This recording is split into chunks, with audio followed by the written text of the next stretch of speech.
नमस्कार, जय हिंद, वंदे मातरम, सत श्री अकाल। आप सभी लोगों का डिलाइट्स क्लासेस के ऑनलाइन प्लेटफॉर्म पे बहुत बहुत स्वागत है। हम समझते हैं मस्त होंगे, जबरदस्त होंगे और अपने अपने पढ़ाई में व्यस्त होंगे। एक बार फिर मैं आपके सामने उपस्थित हो गया हूं बायोलॉजी का अगला टॉपिक लेकर के। क्योंकि आपको पता है कि इस समय जो टॉपिक आपके सामने चल रहा है वो आपका है मानव का पाचन, यानी कि डाइजेस्टिव सिस्टम के विषय में हम पढ़ रहे हैं। ठीक है, खाना मुंह से पेट तक कैसे पचता है इसके विषय में हम पढ़ रहे हैं। ध्यान से रखिएगा, आपके सामने पहले ही पेज पे मैंने एक फिगर रखा है, ये आप देख रहे हैं, ये फिगर है। इन फिगर के माध्यम से हम पढ़ने वाले हैं। तो ये जो होता है ना, ये लीवर होता है। क्या होता है भाई? लीवर होता है। ठीक है, चलिए अब इसकी बात करते हैं। तो ये आप याद रखिएगा, ये जो होता है ये आपका बड़ी आंत होती है और ये आपकी छोटी आंत होती है इसके अंदर। ठीक है, और ये पत्ती नुमा आपको संरचना दिखाई दे रहा होगा, ये पैंक्रियाज होता है, यानी जिसके अग्नाशय कहते हैं। क्या कहते हैं भाई? अग्नाशय कहा जाता है। ठीक है, इसके अलावा आपको ये जो नजर आ रहा है इसको कहा जाता है अमाशय। क्या कहते हैं भाई? अमाशय कहते हैं। देखिए, अग्नाशय और अमाशय में अंतर होता है।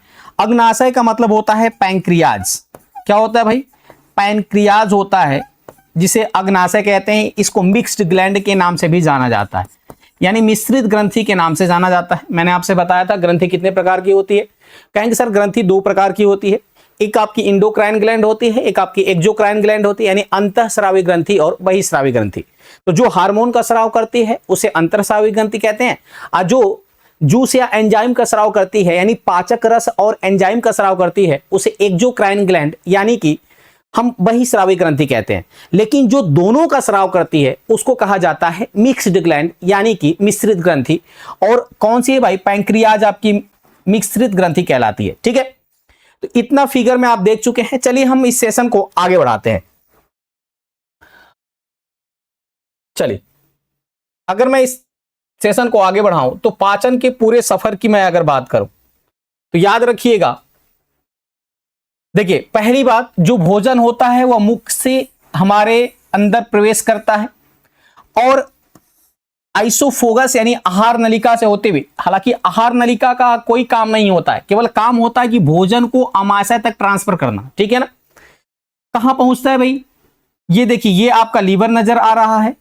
ठीक है, और ये पत्तानुमा जो संरचना है इसको क्या कहा जाता है? पैंक्रियाज कहा जाता है, यानी अग्नाशय कहा जाता है। आपको दिखाई दे रहा है ये स्मॉल इंटेस्टाइन है और ये लार्ज इंटेस्टाइन है। यानी सबसे बात करते हैं तो भोजन पूरी तरह से कहां जाके पचता है भाई? तो स्मॉल इंटेस्टाइन यानी छोटी आंत में जाकर पूरी तरह से क्या होता है? भोजन पच जाता है। ठीक है, अगर मैं बात करता हूं अमाशय से, तो इससे एक एंजाइम निकलता है जिसे अमाशयी रस कहते हैं। ठीक है, देखिए ये कहां पाया जाता है भाई? स्टोमक यानी पेट में पाया जाता है। अमाशयी ग्रंथि इसके अंदर पाया जाता है गैस्ट्रिक ग्लैंड। क्या पाया जाता है? Gastric gland. ठीक है, जिसे अमाशयी ग्रंथि कहते हैं। यहां से एक रस निकलता है। अब पता है कि इसमें HCl होता है, हाइड्रोक्लोरिक अम्ल, जो कि भोजन को पचाने का काम करता है। साथ ही साथ पेट के अंदर स्थित जो प्रोपेप्सिन होते हैं एंजाइम, उनको पेप्सिन यानी कि उनको एक्टिवेट करने का काम करता है। प्रोरेनिन को रेनिन में बदलने का काम करता है। उसके विषय में हम आगे चर्चा करने वाले हैं। ठीक है, तो कह सकते हैं कि सर भोजन का पाचन कहां से शुरू होता है? तो भोजन का जो पाचन है वो मुख से ही शुरू हो जाता है। भोजन का पाचन कहां से शुरू होता है? तो मुख से शुरू हो जाता है। तो पहला ही प्रश्न 1 नंबर का बनता है कि भोजन का पाचन मुख से शुरू हो जाता है। अब प्रश्न ये उठता है कि सर कि भोजन का जो पाचन है वो मुख से शुरू होता है, लेकिन कौन सा पार्टिकल? क्योंकि भोजन के 3 पार्टिकल होते हैं, आपको पता है। एक तो होता है कार्बोहाइड्रेट, याद रखिएगा कार्बोहाइड्रेट होता है। ठीक है, और दूसरे की बात करें तो प्रोटीन होता है। अगर तीसरा की बात करें तो फैट या लिपिड्स इसे कहा जाता है। लिपिड्स यानी कह सकते हैं इसको कार्बोहाइड्रेट का मतलब सीधा सीधा हिंदी में कार्बोहाइड्रेट लिखा जाता है। ठीक है, अगर प्रोटीन की बात करें तो इसको भी आप प्रोटीन में सीधा लिखते हैं। लेकिन अगर मैं लिपिड्स या फैट की बात करूं तो इसे कहा जाता है वसा। यानी जब हम भोजन करते हैं तो ये 3 प्रकार के पार्टिकल निकलते हैं, जिनमें से इन तीनों पार्टिकल में से किसका पाचन जो है मुख के अंदर होता है? तो याद रखिएगा, मुख के अंदर जिसका पाचन होता है वो कौन सा है भाई? तो वो है कार्बोहाइड्रेट। क्या आता है भाई? कार्बोहाइड्रेट। कार्बोहाइड्रेट कहां से मिलता है? तो सर कहेंगे जो मीठी वस्तुएं होती हैं ना, उससे कार्बोहाइड्रेट मिलता है। तो मुख के अंदर किस पार्टिकल का पाचन होता है, तो आप बताएंगे कि कार्बोहाइड्रेट का पाचन होता है। उम्मीद करते हैं इतनी चीजें आपको समझ में आई होंगी। आइसोफोगस का कोई काम नहीं होता है, ठीक है। ये क्या करता है भाई, केवल भोजन को अमाशय तक पहुंचाने का काम करता है, यानी पेट तक पहुंचाने का काम करता है, ठीक है। उम्मीद करते हैं इतनी चीजें आपको अच्छी तरह से समझ में आ गई होंगी। लीवर की बात करते हैं तो मैंने आपसे बताया था, लीवर जो है ये largest gland in human body, यानी मानव शरीर की सबसे बड़ी ग्रंथि होती है लीवर। पैंक्रियाज के विषय में मैंने बताया कि ये मिक्स्ड ग्लैंड कही जाती है। ये इन सब का काम जो है क्या होता है, तो भोजन के पाचन में होता है। हालांकि एक एक करके मैं पढ़ने वाला हूं, लीवर को पढ़ाने वाला हूं, पैंक्रियाज को भी आपको पढ़ाने वाला हूं, ठीक है। चलिए सेशन को आगे बढ़ाते हैं। अगर आगे बात करें तो देखिए, पिछले वाले वीडियो में हमने आपके विषय में बात किया था दांत के विषय में। आज हम बात करने वाले हैं जीभ के विषय में, यानी टंग के विषय में। अगर मैं जीभ की बात करता हूं तो याद रखिएगा जीभ का कार्य क्या होता है, तो जीभ का कार्य होता है स्वाद को पहचानना। क्या होता है सर, तो कहेंगे स्वाद को पहचानना। यानी जो हमारी जीभ होती है ना, इस जीभ पे बड्स पाई जाती हैं जो क्या करती हैं, स्वाद को पहचानने का काम करती है। कभी कभी ऐसा भी चीजें जो हमारे घर में बन जाती हैं, या कभी गलती से कोई चीजें खराब हो जाती हैं, खराब बन जाती हैं, अगर उसको किसी को टेस्ट करने को दिया जाता है, अगर उससे पूछा जाता है कि इसका स्वाद कैसा है, तो व्यक्ति कहता है पता नहीं कैसा, समझ में नहीं आ रहा है इसका स्वाद क्या है। इसका रीजन क्या है कि जो हमारी जिह्वा है, यानी जीभ जो है ना, ये उनकी स्वाद को पहचान नहीं पाती है, जिसकी वजह से हमें स्वाद पता नहीं चल पाता।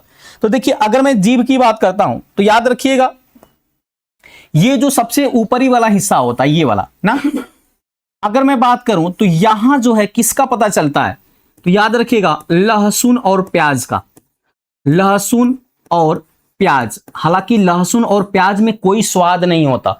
आप कहते हैं सर स्वाद होता है, नहीं, लहसुन और प्याज में कोई स्वाद नहीं होता, बल्कि ये क्या बताता है भाई, इसमें झंझनाहट होती है। क्या होती है, झंझनाहट होता है। और इसको पहचानने का काम कौन करता है, तो जीभ का जो सबसे अंतिम हिस्सा होता है, जो मुख गुहा में खुलता है, वो इसको पहचानने का काम करता है, ठीक है ना। और ये वाले पार्ट की अगर मैं बात करूं, ये जो आप देख रहे हैं हरे कलर वाला, इस पार्ट की बात करूं तो यहां जो होता है ये बीटर यानी कड़वा, इसकी पहचान करता है। और ये जो साइड में आप देख रहे हैं ये पीला वाला पार्ट, ठीक है ना, ये दोनों साइड में होता है ना। ये पीला वाला जो पार्ट होता है ना, ये साइड वाले पार्ट यानी किनारे वाले पार्ट जो नमकीन और खट्टा, ठीक है, यानी यहां वाला देखिए, इसको अगर मैं दो भागों में बांट दूं तो ये किसका पहचान करेगा, तो नमकीन, ठीक है। नमकीन का मतलब जो दुकान पे मिलता है खाने वाली नमकीन की बात नहीं हो रहा है, स्वाद की बात हो रही है कि नमकीन जो स्वाद, जिसका स्वाद नमकीन जैसा होता है, उसको पहचानने के काम ये जो साइड वाली बर्ड्स होती हैं ये करती हैं। जबकि ये वाली जो है ना, वो सावर यानी खट्टे का पहचान करते हैं कि कोई चीज खट्टा है या कैसा है। अगर खट्टा है तो यही पहचान लेंगे कि वो चीज क्या है, खट्टा है। लेकिन जो फ्रंट वाली ये आप देख रहे हैं, ये फ्रंट वाली भाग, ये वाला भाग जो फ्रंट वाला है ना, ये मीठे यानी स्वीट, मीठा का स्वाद पहचानता है, ठीक है ना। क्या करता है भाई, सबसे फ्रंट वाला भाग जो होता है ये मीठे के स्वाद को पहचानता है। कभी कभी आपने देखा होगा कि जो छोटा छोटा दाना दाना टाइप हो जाता है एकदम फ्रंट वाले पार्ट में, आप देखेंगे इस तरह से छोटा छोटा दाना दाना टाइप हो जाता है, जो आपको बहुत तकलीफ देता है। ये किसके कारण होता है, कभी कभी या तो जिन लोगों को आदत नहीं होती है, कोई तीखा चीज खा के मीठा खा लेते हैं या मीठा खा के तीखा खा लेते हैं, तो इसकी वजह से ये होता है, ठीक है। तो उसको हम लोग अपनी बोलचाल भाषा में नीनावा कहते हैं। तो ये यहीं पर क्यों होता है, इसका रीजन है क्योंकि सर ये मीठा पहचानने वाली जो बर्ड्स होती है वो कहां है, तो जीभ के अग्रभाग यानी शुरू वाले भाग में होती है, जिसकी वजह से सबसे ज्यादा प्रॉब्लम यहीं पे होता है, ठीक है ना। यानी वहां पे छोटा छोटा जो होता है दाने टाइप निकल आते हैं जो हमें बड़ा तकलीफ देते हैं, ठीक है। अगर मैं बात करूं जो जीभ होता है ना, जीभ में किसी प्रकार की कोई हड्डी नहीं पाई जाती। अब प्रश्न उठता है कि सर जीभ में कोई हड्डी नहीं पाई जाती तो हमारी जीभ ऊपर नीचे कैसे करती है, तो याद रखिएगा जो जीभ है ना, वो हमारे गले के अंदर एक हड्डी पाई जाती है जिसका नाम है हायोड बोन। क्या है भाई, हायोड बोन है, जो जीभ को क्या करती है भाई, पीछे से पकड़ कर रखती है। याद रखिएगा जीभ में कोई भी हड्डी नहीं पाई जाती है, जो गले की हड्डी होती है ना हायोड बोन, वही किसको पकड़ के रखती है, जीभ को पकड़ के रखती है, ठीक है। अगर बाई चांस कहीं एक्सीडेंट हो जाए, अगर गले की हड्डी टूट जाए तो जीभ है ना बालक का, वो बाहर निकल के घूमने लगेगी, ठीक है ना, ये ध्यान रखिएगा। तो हायोइड बोन का काम क्या होता है भाई? तो कहेंगे सर जो जीभ है ना, उसको गले की जो हड्डी है वो जीभ को पकड़ कर रखने का काम करती है। साथ ही साथ जीभ में कोई हड्डी नहीं पाई जाती, तो सर जीभ है क्या? तो कहेंगे जीभ जो है ना, एक मस्कुलर आर्गन है। कैसा भाई? एक मस्कुलर आर्गन है, यानी मांसपेशी अंग है, इसमें किसी भी प्रकार की कोई हड्डी नहीं होती है। उम्मीद करते हैं इतनी चीजें आपको अच्छी तरह से समझ में आई होंगी। ठीक है, एक बार स्क्रीनशॉट लीजिएगा। चलिए, उम्मीद करते हैं आप स्क्रीनशॉट ले लिए होंगे। आगे बढ़ते हैं, सेशन को आगे बढ़ाते हैं। देखिए, अगर मैं बात करता हूं, अब मैं आगे बात करूं तो देखिए, भोजन अब हमारा कहां पहुंचता है भाई? तो कहेंगे सर जो भोजन है ना, वो मुख गुहा से होते हुए कहां पहुंचता है? मुख गुहा। मुख गुहा मतलब होता है जहां जीभ खत्म हो जाती है ना, वहीं पे माउथ कैविटी पाया जाता है, जिसे कहते हैं मुख गुहा। ठीक है ना? उसी में एक ग्लैंड पाई जाती है जिसे कहा जाता है सलाइवरी ग्लैंड। क्या कहा जाता है भाई? सलाइवरी ग्लैंड कहा जाता है। सलाइवरी ग्लैंड हिंदी में कहते हैं लारीय ग्रंथि। क्या कहते हैं भाई? लारीय ग्रंथि, जो किसका स्राव करती है? लार का स्राव करती है। ठीक है ना? अब प्रश्न उठता है कि जो लार होता है सर, सलाइवा होता है, वो उसका कौन उसको एक्सक्रीट आउट करता है? तो कहेंगे सर जो सलाइवरी ग्लैंड होती है, लारीय ग्रंथि होती है, वही लार का स्राव करती है। और लार का जो पीएच मान होता है, यानी पोटेंशियल ऑफ हाइड्रोजन की बात करते हैं या पावर ऑफ हाइड्रोजन, वो होता है 6.8। यानी कह सकते हैं कि ये हल्का अम्लीय होता है। क्या होता है भाई? हल्का अम्लीय होता है। लार का स्वाद क्या होता है? उसकी नेचर क्या है भाई? तो कहेंगे हल्का अम्लीय होता है। अब प्रश्न उठता है कि सर कैसे हमें पता चलता है कि कोई द्रव जो है वो अम्लीय है, क्षारीय है या उदासीन है? तो याद रखिएगा, एक वैज्ञानिक थे जिनका नाम था सोरेनसन। क्या था भाई? सोरेनसन। सोरेनसन नामक एक वैज्ञानिक थे जिन्होंने पीएच स्केल दिया था। याद रखिएगा, क्या दिया था भाई? PH scale. और उस स्केल पर बीच में 7 वर्णित किया था, उसके बाद फिर 1 2 3 4 5 6 और इधर 8 9 10 11 12 13 14, यानी उस पे 1 से लेके 14 तक अंकों को अंकित किया गया था। किसके द्वारा भाई? तो बताएंगे सोरेनसन के द्वारा। सोरेनसन ने क्या बताया भाई? सोरेनसन ने बताया यदि जिस भी द्रव का पीएच मान 1 से 7 के पहले होगा, उस द्रव का नेचर कैसा होगा? तो कहेंगे सर एसिडिक नेचर होगा। क्या होगा भाई? एसिडिक नेचर, यानी अम्लीय होगा। क्या होगा भाई? अम्लीय होगा, यानी एसिडिक नेचर का होगा। अगर 8 से 14 के बीच में है, ये बेसिक नेचर का होगा, यानी इसे कहा जाता है क्षारीय। इसकी प्रकृति कैसी होगी भाई? क्षारीय होगी। अच्छा, इस प्रकार अगर मैं बात करूं तो 6.8 कहां आएगा? तो कहेंगे सर 6.8 आएगा अम्लीय में आएगा। तो लार का जो पीएच वैल्यू होता है वो कितना होता है? तो कहेंगे सर 6.8 होता है। तो इस देखिए, जैसे जिसका जिसका अंकिक मान कम होता जाएगा ना, तो एसिडिक नेचर बढ़ता चला जाता है। और जैसे जैसे बेसिक का मान बढ़ता चला जाता है, जैसे जैसे अंकिक मान बढ़ता चला जाता है, वैसे वैसे बेसिक यानी कि क्षार की प्रकृति क्या होती जाती है? बढ़ती चली जाती है। तो इस प्रकार 6.8 तो हल्का अम्लीय होगा। लेकिन अगर 3 और 4 2 1 की बात करें, तो अगर 1 पर किसी द्रव का पीएच मान है, तो इसका मतलब कि वो कैसा हो जाएगा भाई? तो वो हो जाएगा अम्लीय, जिसे प्रबल अम्ल के नाम से जाना जाता है। ठीक है, इसमें HCl आ जाएगा। HCl क्या होता है भाई? प्रबल अम्ल के अंतर्गत आता है। अब देखिए, लेकिन जो 7 की अगर मैं बात करता हूं, अगर किसी भी द्रव का पीएच मान अगर 7 है, तो इस अगर बात करें पीएच मान 7 है, तो उसको क्या कहा जाता है? न्यूट्रल, यानी उदासीन। क्या कहा जाता है भाई? उदासीन कहा जाता है। यानी कह सकते हैं कि सर जो पानी होता है ना, पानी यानी जल कहते हैं जो, ये कैसा होता है भाई? तो कहेंगे सर इसका नेचर होता है उदासीन। उम्मीद करते हैं आप इसको इतना अच्छी तरह से समझ पाए होंगे। ठीक है, मैं बात किसकी कर रहा था भाई? लार की बात कर रहा था, सलाइवा की बात कर रहा था। सलाइवा का स्रोत यानी कह सकते हैं कि कहां से इसका एक्सक्रीट आउट होता है? तो सलाइवरी ग्लैंड से होता है। अगर इस लार की बात करते हैं तो याद रखिएगा, लार किससे किससे मिलकर बना होता है? तो कहेंगे सर लार जो होता है ना, वो पानी और एंजाइम से मिलकर बना होता है। लार में 95% क्या पाया जाता है? वाटर पाया जाता है, यानी पानी पाया जाता है। जबकि 5% क्या पाया जाता है? तो कहेंगे सर एंजाइम पाया जाता है। क्या पाया जाता है? एंजाइम पाया जाता है। अब प्रश्न ये उठता है कि सर कौन सा एंजाइम पाया जाता है? तो याद रखिएगा, मैंने आपसे बताया था कि मुख में भोजन का पाचन कौन करता है, तो कहते हैं टाइलिन। यानी कौन सा पाया जाता है भाई? टाइलिन नामक एंजाइम पाया जाता है। कौन सा पाया जाता है भाई? तो टाइलिन, याद रखिएगा, टाइलिन नामक एंजाइम पाया जाता है। ठीक है, उम्मीद करते हैं इतना आप अच्छी तरह समझ पाए होंगे। या फिर कहीं कहीं आपको सलाइवरी अमाइलेज एंजाइम देखने को मिल जाएगा, या फिर आपको टाइलिन एंजाइम मिल जाएगा। तो प्रश्न पूछा जाता है कि लार में कौन सा एंजाइम पाया जाता है, तो क्या बताएंगे? टाइलिन। पहले जानते हैं पहले क्या करता था, कभी कभी टाइलिन की स्पेलिंग पूछ लेता था। क्यों? क्योंकि टाइलिन की स्पेलिंग पी से स्टार्ट होती है, PTYLAIN होती है ना, इसलिए कभी कभी टाइलिन का स्पेलिंग पूछ लिया जाता था। तो ये भी ध्यान रखिएगा, पी यहां पे साइलेंट है। उम्मीद करते हैं इतनी चीजें आपको अच्छी तरह से समझ में आई होंगी। चले भाई एक बार स्क्रीनशॉट लीजिएगा, आगे बढ़ते हैं। चलिए उम्मीद करते हैं आप स्क्रीनशॉट ले लिए होंगे। जैसा कि मैंने बताया कि भोजन का पाचन जो होता है वो कहां से शुरू हो जाता है, तो कहेंगे सर भोजन का पाचन मुख से शुरू हो जाता है।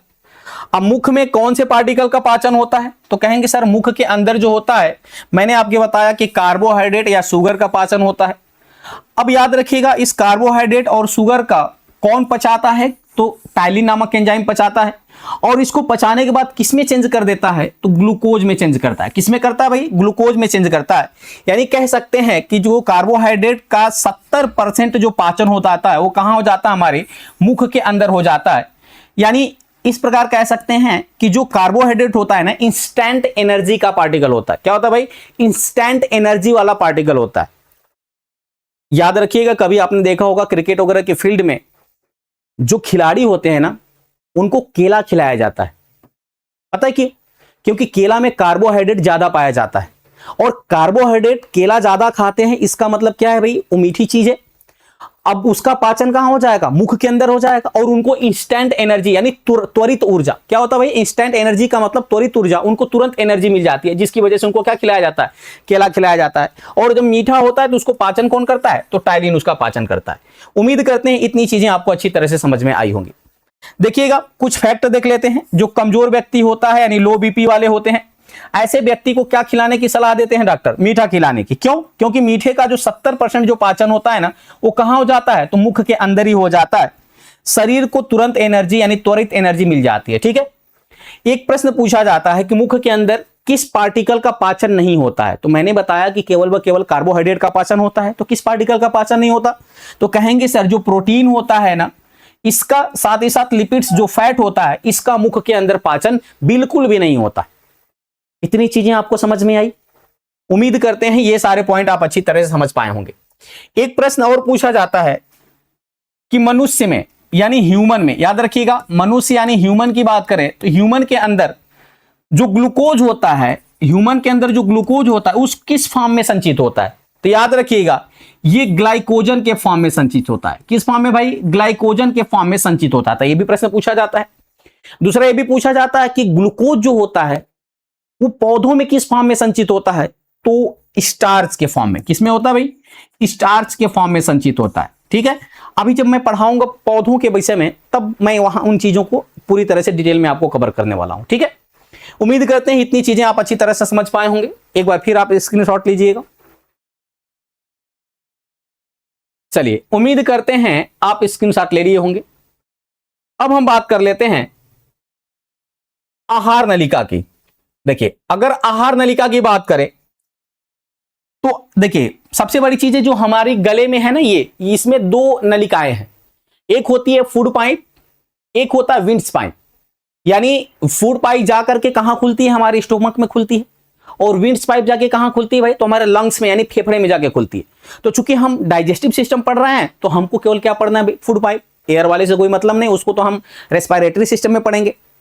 अगर मैं बात करता हूं, याद रखिएगा कि एक आपको टर्म नजर आ रहा होगा एपिग्लोटस यानी घाटी का ढक्कन।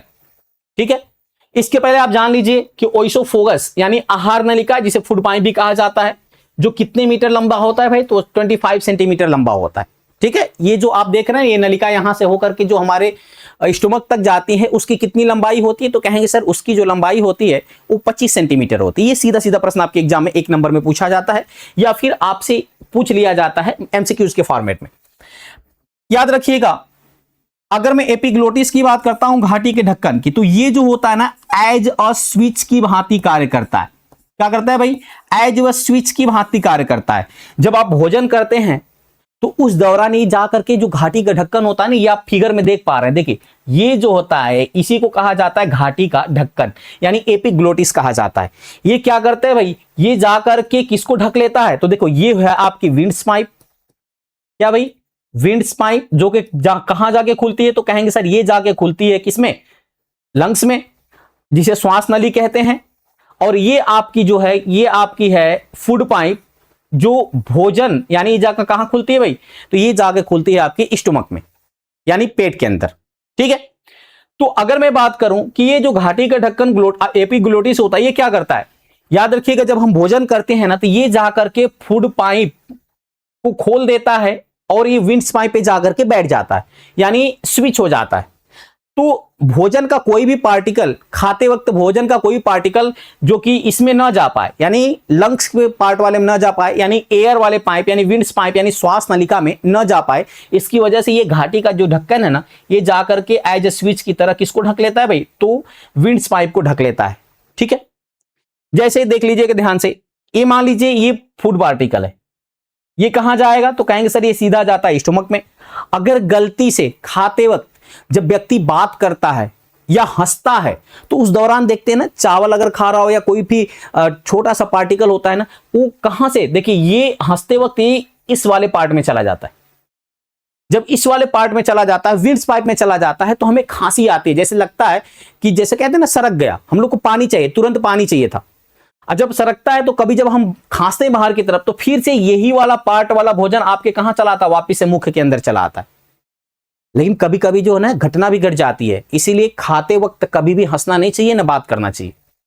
अगर ये जो घाटी का ढक्कन है, अगर ये इसने अपना काम करना बंद कर दिया या आपने हंसा, एयर हंसेंगे तो एयर जाएगा, तो एयर की वजह से अगर ये खुल गया तो जो भोजन का पार्टिकल है ना वो कहां चला जाएगा भाई? ये चला जाएगा विंड्स पाइप में, और अगर विंड्स पाइप में चला गया तो ये आपके लिए खतरा भी पैदा कर सकता है। ठीक है ना, इसलिए खाते वक्त क्या करना चाहिए भाई? तो खाते वक्त कभी भी हंसना नहीं चाहिए। ठीक है, चलिए कुछ इस पे लिखिए। देखिए इसका कार्य क्या होता है, तो कहेंगे सर खाने को अमाशय तक यानी स्टोमक तक पहुंचाने का कार्य करता है। कोई पाचन, यानी इसमें कोई घाटी के ढक्कन में किसी प्रकार का कोई पाचन नहीं होता, बल्कि उसको ढक लेता है। एपिग्लोटिस की बात करते हैं तो यह एक पतली झिल्ली होती है जो एज ए स्विच की भांति कार्य करती है। ये निगलते समय विंड्स पाइप को क्या करती है, यानी श्वास नली को बंद कर देती है ताकि खाना फेफड़ों में अंदर न जाए। इतनी चीजें उम्मीद करते हैं आपको अच्छी तरह से समझ में आया होगा। जो चीजें मैंने आपको समझाई, यहां लिखा हुआ है कि खाते समय हंसने या बात करने पर एपिग्लोटिस अपनी जगह से हट सकता है, इससे खाना जो है कहां पहुंच जाएगा भाई? विंड्स पाइप में चला जा सकता है, और हवाएं रुक सकती हैं। जब हवाएं रुकेंगे भाई ना तो क्या हो जाएगा? चोक ले लेगा और काम तमाम हो जाएगा। ठीक है ना, इसलिए कभी भी खाते समय हंसना नहीं चाहिए। उम्मीद करते हैं आपको अच्छी तरह से समझ में आया होगा। एक बार स्क्रीनशॉट लीजिएगा। अब आगे बात करते हैं भाई पेट की, अमाशय की बात करते हैं। ठीक है, चलिए अगर मैं अमाशय की बात करता हूं, पेट की बात करता हूं, तो याद रखिएगा अब भोजन कहां चला आएगा भाई? भोजन आपका चला आता है अमाशय के अंदर, यानी पेट के अंदर, यानी कह सकते हैं स्टोमक के अंदर। इसको एक और नाम से जाना जाता है उदर के अंदर। ठीक है, याद रखिएगा उदर को एसिड का गढ़ कहा जाता है, यानी इसमें प्रबल अम्ल पाया जाता है, जिसे क्या कहा जाता है? HCl। क्या कहा जाता है भाई? HCl, यानी इसका फुल फॉर्म होता है हाइड्रोक्लोरिक एसिड। क्या होता है भाई? हाइड्रोक्लोरिक एसिड होता है। याद रखिएगा गैस्ट्रिक ग्लैंड में पाया जाता है, यानी अमाशयी ग्रंथि में पाया जाता है। इसका जो पीएच लेवल होता है वह 1.5 से 2.5 के बीच में होता है, यानी कि ये सबसे प्रबल अम्ल होता है। क्या होता है भाई? प्रबल अम्ल होता है, याद रखिएगा। ठीक है, अच्छा ये इसका काम क्या होता है भाई? इसका ये काम होता है कि ये हमारी जो है ना ये सुरक्षा का भी काम करता है। जो खाना खाते हैं ना, खाते समय जो कुछ हानिकारक जो पार्टिकल आ जाते हैं, जैसे जीवाणु हो गए, वायरस हो गए, अगर खाते वक्त फंगस वगैरह आ जाते हैं ना, तो उनको ये मारने का काम करता है, यानी नष्ट करने का काम करता है। कौन सा भाई? तो HCl। ये भी आपको याद रखना है। साथ ही साथ HCl का ये भी कार्य होता है कि जो अमाशय के अंदर, याद रखिएगा, सोए हुए एंजाइम्स को यानी इनएक्टिव एंजाइम्स को जगाने का काम करता है, यानी एक्टिवेट करने का काम करता है। तो पीएच मान कितना था भाई, 1.5 से लेके 2.5 तक, यानी कह सकते हैं बेहद तेज अम्ल, यानी ये प्रबल अम्ल होता है। ये भी आपको विशेष तौर पे याद रखना है। अच्छा, कभी कभी आपने देखा होगा जब आप भोजन करते हैं, कभी कभी बारात वगैरह में जाते हैं, किसी पार्टी वगैरह में जाते हैं और भोजन आप लेट करते हैं। जब भोजन आप लेट करते हैं, 12-1 बजे के बाद करते हैं, तो खाना थोड़ा सा ज्यादा खा लेते हैं ना, तो सुबह पचता नहीं है। तो देखिए, जितना ज्यादा आप भोजन करोगे उतना ज्यादा एसिड बढ़ेगा, और जब एसिड बढ़ेगा तो उसी से आपको हो जाएगा एसिडिटी। क्या हो जाएगा भाई, एसिडिटी हो जाएगा। अब कहोगे सर एसिडिटी हो गया, कच्ची डकार आने लगा, अब क्या किया जाए? तो आप कहोगे इनो काम करे 6 सेकंड में। तो आप क्या करते हो भाई, इनो लेते हो, और इनो का काम क्या होता है, इनो का काम क्या होता है भाई? तो इनो का जो काम होता है, इसमें पाया जाता है क्षार। क्या पाया जाता है भाई? क्षार। और ये जो क्षार है ना, एसिड और क्षार दोनों को मिलकर के न्यूट्रल बना देता है, जिससे जो कच्ची डकार आती है वो आना खत्म हो जाती है। तो इनो खाना वाना ना पचाता है बालक, वो केवल क्या करता है, आपके एसिडिटी को मारने का काम करता है, यानी उसके लेवल को बराबर करने का काम करता है। ठीक है ना? तो इसलिए अगर ज्यादा समय हो जाए तो खाना वाना मत खाया करो। ठीक, चलिए, उम्मीद करते हैं इतना आप अच्छी तरह से समझ पाए होंगे। एक बार स्क्रीनशॉट लीजिएगा। अब देखिए, अब मैं बात कर लेता हूं एसिड की। मैंने बताया HCl के काम क्या होते हैं भाई, तो याद रखिए HCl के काम क्या होते हैं, ध्यान से देखिएगा। मैंने कहा जो HCl होता है वो पेट के अंदर 2 प्रकार के पाए जाते हैं एंजाइम्स। एक का नाम है पेप्सिन। तो पेप्सिन जो होता है ना, एक्टिवेट होने से पहले किस अवस्था में होता है, तो पेप्सिनोजन के फॉर्म में होता है, यानी कहते हैं सुप्त अवस्था में होता है। जब HCl क्या करता है, इसको जागृत करता है, तो किस फॉर्म में हो जाते हैं भाई, तो ये हो जाते हैं पेप्सिन के फॉर्म में। और जब ये पेप्सिन के फॉर्म में हो जाते हैं तो किसको पचाने का काम करते हैं, तो सर ये प्रोटीन को पचाने का काम करते हैं। उम्मीद करते हैं इतनी समझ में आया होगा। जबकि रेनिन की बात करें तो रेनिन जो सुप्तावस्था में यानी कि इनएक्टिव अवस्था में किस फॉर्म में होता है, तो प्रोरेनिन के फॉर्म में होता है। HCl क्या करता है, तो कहेंगे सर जो HCl होता है ना, इसको भी एक्टिवेट करता है, तो इसको किस में बदल देता है, रेनिन में बदल देता है। रेनिन क्या करता है भाई, ये याद रखिएगा, दूध को पचाने का काम करता है, यानी मिल्क, पेट के अंदर जो दूध जाता है ना उसको पचाने का काम करता है, यानी मिल्क को केसीन प्रोटीन में बदलने का काम करता है। और यही केसीन प्रोटीन होती है जो दूध को सफेद, याद रखिएगा, सफेद दूध किस प्रोटीन के कारण होता है, तो केसीन प्रोटीन के कारण होता है। उम्मीद करते हैं ये भी आपको अच्छी तरह से समझ में आया होगा। एक बार स्क्रीनशॉट लीजिएगा। चलिए आगे बढ़ते हैं भाई। अब हम बात कर लेते हैं, देखिए मैं इसी की चर्चा आपके सामने कर रहा था। देखिए, अगर मैं पेप्सिन की बात करता हूं तो पेप्सिन का काम क्या होता है, तो कहेंगे सर मैंने अब बताया कि पेप्सिन का कार्य होता है प्रोटीन का पाचन करना, यानी कि पेट के अंदर 90% प्रोटीन को तोड़ करके पेप्टोन्स में बदलने का काम करता है। किस में बदलता है भाई, पेप्टोन्स में बदल देता है। 10% जो होता है ना, ये अमीनो एसिड बाद में बदल जाता है। यानी कहते हैं कि सर जब प्रोटीन पूरी तरह से पचता है तो वह किस फॉर्म में बदलता है, तो याद रखिएगा अमीनो एसिड। किस में बदलता है भाई, अमीनो एसिड, यानी कह सकते हैं कि ये बदल जाता है अमीनो अम्ल में। ठीक, जबकि कार्बोहाइड्रेट पूरी तरह से पच जाता है तो किस फॉर्म में चला जाता है, तो ग्लाइकोजन के फॉर्म में चला जाता है। लेकिन जब भी प्रोटीन पूरी तरह से प्रोटीन का पाचन होता है तो किस में चला जाता है भाई, तो कहेंगे सर एसिड के फॉर्म में होता है, उसको कहा जाता है अमीनो एसिड यानी अमीनो अम्ल। ये भी आपको समझ में आया होगा। आगे बढ़ते हैं भाई, रेनिन की बात करते हैं। मैंने क्या कहा भाई, रेनिन का काम क्या होता है, तो ये मिल्क यानी दूध को पचाने का काम करता है।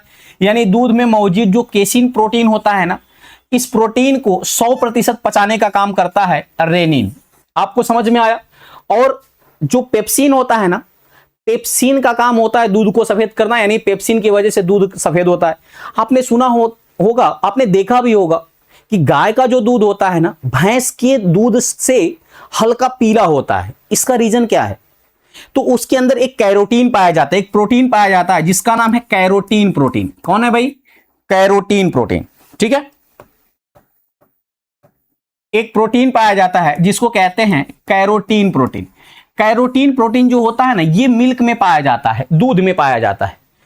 गाय में 10% ज्यादा पाया जाता है भैंस की अपेक्षा। इसकी वजह से भैंस का दूध की अपेक्षा गाय का जो दूध होता है वो हल्का पीला होता है। उम्मीद करते हैं इतनी चीजें आपको अच्छी तरह से समझ में आई होंगी। इसके विषय में मैंने आपको बता दिया था, इसलिए थोड़ा सा स्पीड से चल रहा हूं। चले भाई स्क्रीनशॉट लीजिए, आगे बढ़ते हैं भाई। अब चलिए आगे के सफर में हम किसकी बात करेंगे, तो आगे के सफर में हम बात करने वाले हैं लीवर की, पैंक्रियाज की, स्मॉल इंटेस्टाइन की, लार्ज इंटेस्टाइन की, यानी छोटी आंत बड़ी आंत के विषय में पढ़ने वाले हैं, लीवर के विषय में पढ़ने वाले हैं। लेकिन अभी मैंने कुछ आपको जितना भी थ्योरी कराया है उसके विषय में कुछ क्वेश्चन कर लेते हैं। चलो भाई फटाफट जवाब दीजिएगा आप लोग। अगर आंसर आएगा तो कमेंट में जरूर आप कमेंट करिएगा। क्वेश्चन नंबर 1, खुद को जांचो भाई। पहला सवाल क्या है, माउथ, मुख में मुख्य रूप से किस चीज का पाचन शुरू होता है। पहला ऑप्शन कह रहा है प्रोटीन का, दूसरा कह रहा है लिपिड्स का, और तीसरा ऑप्शन है कार्बोहाइड्रेट, चौथा ऑप्शन है विटामिन का। ठीक है, तो मैंने आपसे बताया कि मुख के अंदर किसका पाचन होता है, तो कहेंगे सर कार्बोहाइड्रेट का पाचन होता है। किसका पाचन होता है भाई, तो कार्बोहाइड्रेट का पाचन होता है। पहला क्वेश्चन। दूसरा क्वेश्चन देखिएगा भाई, दूसरा क्वेश्चन आपके सामने। दूसरा क्वेश्चन कह रहा है कि खाते समय खाने को विंड्स पाइप यानी श्वास नली में जाने से कौन रोकता है। Salivary gland, hyoid bone, epiglottis या टंग। तो मैंने आपसे बताया था कि जो एपिग्लोटिस होता है वो घाटी का ढक्कन होता है। तो खाते वक्त जो होते एपिग्लोटिस होता है ना, ये एज ए स्विच की भांति कार्य करता है और विंड्स पाइप को ढकने का काम करता है, ताकि भोजन का कोई भी पार्टिकल जो है वो लंग्स में ना पहुंच पाए, नहीं तो खतरा हो जाएगा। ठीक है, ये भी आपको अच्छी तरह समझ में आया होगा। हायोड बोन की चर्चा करें तो आपको बताया था यह जीभ को पकड़े रहता है, एक गले की हड्डी होती है। चलिए भाई इस सेशन का लास्ट क्वेश्चन। ठीक है भाई, चलिए इस सेशन का लास्ट क्वेश्चन करिएगा। लास्ट क्वेश्चन कह रहा है कि पेट यानी स्टोमक में इनएक्टिव पेप्सिनेजन को एक्टिव पेप्सिन में कौन बदलता है। देखिए रेनिन, सलाइवा यानी लार, टाइलिन या फिर HCl। तो मैंने आपसे बताया कि जो पेप्सिन प्रोटीन होता है ना वो इनएक्टिव फॉर्म में किस फॉर्म में होता है, तो पेप्सिनोजन के फॉर्म में होता है। जब एक्टिव हो जाता है तो किस में हो जाता है, तो पेप्सिन के फॉर्म में हो जाता है। तो इसको कौन एक्टिवेट करता है भाई, पेप्सिन में कौन एक्टिवेट करता है, तो कहेंगे सर HCl। किस में पाया जाता है, तो अमाशय यानी स्टोमक में पाया जाता है, जो कि एक्टिवेट का काम करता है। उम्मीद करते हैं आप इतना समझ पाए होंगे। ठीक है भाई, चलिए अब आगे बढ़ते हैं। चलो कोई नहीं, उम्मीद करते हैं फ्रेंड्स ये जो वीडियो था आपको अच्छी तरह से समझ में आया होगा। यहां से एलिमेंट्री कैनाल आपका समाप्त होता है। अब हम पढ़ेंगे ग्लैंड के विषय में। ठीक है, अगर ये वीडियो लगे कि आपके एग्जाम के पॉइंट ऑफ व्यू से काफी महत्वपूर्ण है तो एक बार चैनल को सब्सक्राइब करिएगा, लाइक करिएगा और अपने मित्रों के पास शेयर जरूर कर दीजिएगा। और फ्रेंड्स लाइक जरूर कर दीजिएगा, ताकि आपके एक लाइक से हमें मोटिवेशन मिलता है। अगर आप हमें मोटिवेट करते रहेंगे तो हम आपको ऐसे ही मजेदार कंटेंट लेकर आते रहेंगे और आपको हम ऐसे ही जबरदस्त कंटेंट देते रहेंगे। ठीक है भाई, तो चलिए मिलते हैं ऐसे मजेदार टॉपिक के साथ अगली वीडियो में। तब तक के लिए बहुत बहुत धन्यवाद। लेकिन एक बार कमेंट करके जरूर बताइएगा कि ये सेशन आपको पसंद आया कि नहीं आया। जय हिंद।